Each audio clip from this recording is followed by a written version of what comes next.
Today is the fourth Sunday of Advent, and gradually we come to the end of our preparation for Christmas. And today's reading already presents to us the joy of the visitation of the Blessed Virgin Mary to her cousin Elizabeth, which eventually prepares us for the visitation of God into the world, the incarnation, the Christmas, God already in our midst.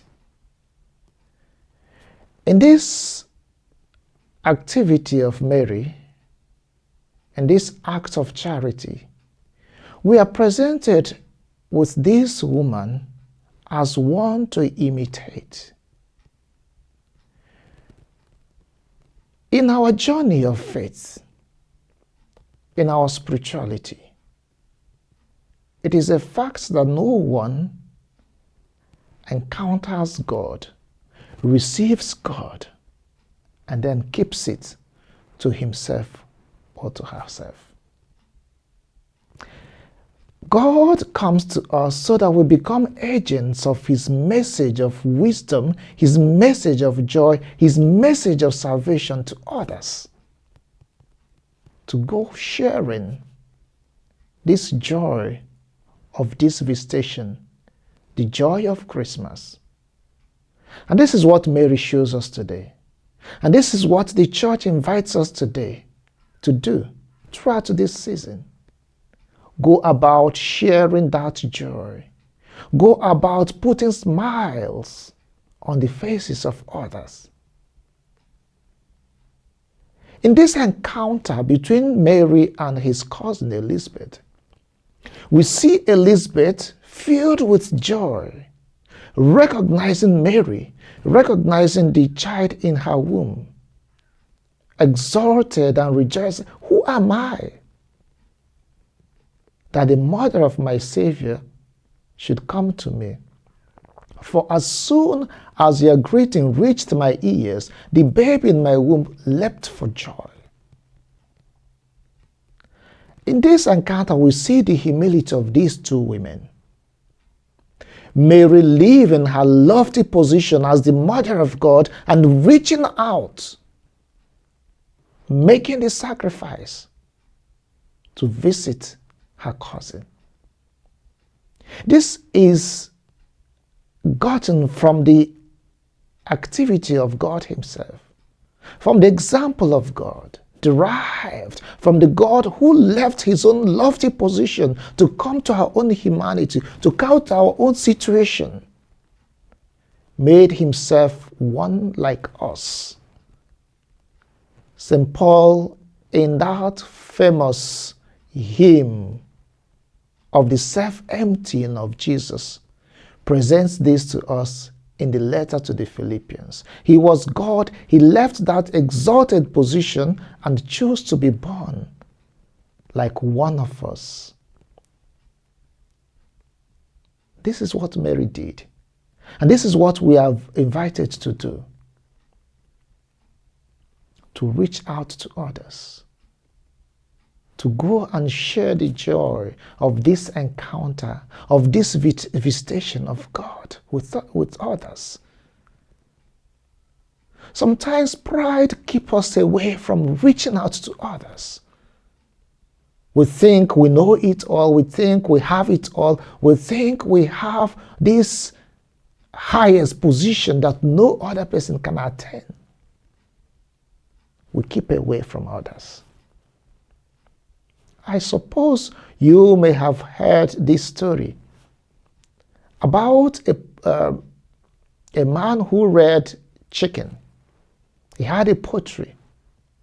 And on one occasion, he lost his gold wedding ring in the poultry.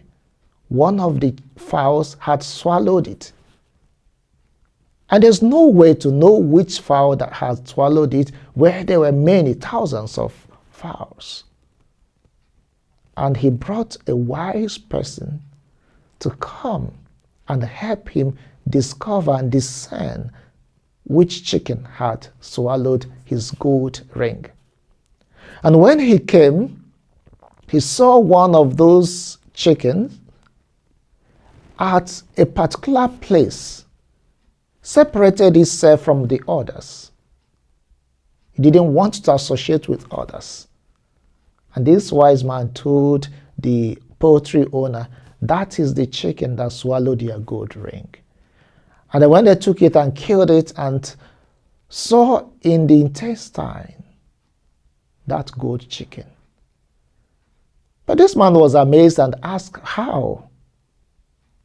How did you know? And he said, because swallowing your gold ring now felt like now I'm a gold chicken, a golden chicken, different from others. Mary did not do that. Mary understood that the invitation to be the mother of God was an invitation to serve, invitation to service, to become the tabernacle carrying Jesus Christ to others. And that is what she did. She remained resolute, the one who had said, behold, I am the handmaiden of the Lord, let it be done to me according to your word. Allowed the will of God, the mind of God, the decision of God to guide her, to direct her actions, to direct her thoughts. She made herself available for others. The second reading today tells us the same thing, the sacrifice of Jesus. The sacrifice that brings salvation, that takes sins away. Not minding who he is. He gave up everything.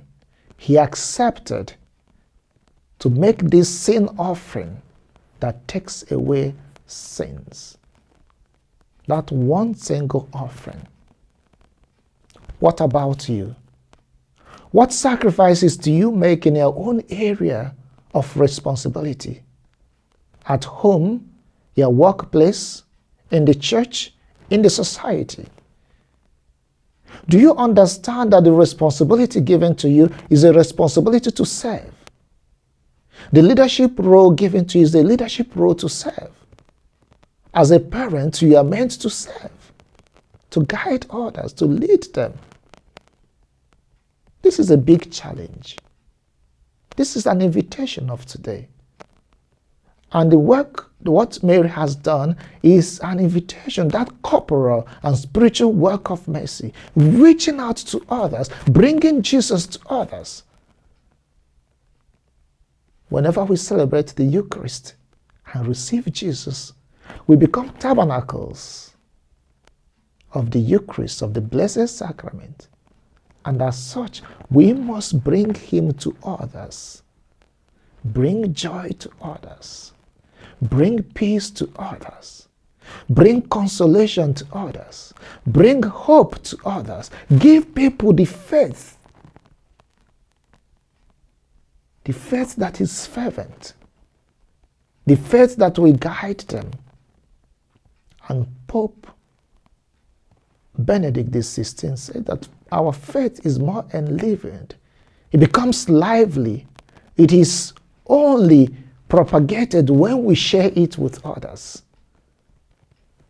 What God has given to you is for ministry, to share with others.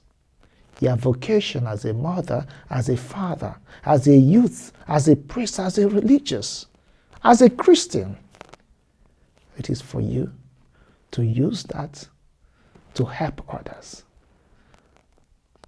And I challenge you to put smiles on the faces of people you encounter, especially during this season.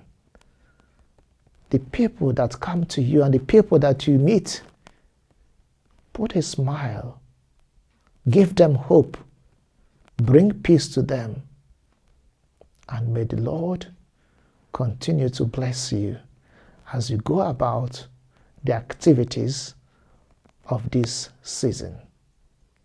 May Mary, the Mother of God and our Mother, protect us and continue to teach us the way to respond to this invitation to bring Jesus to others.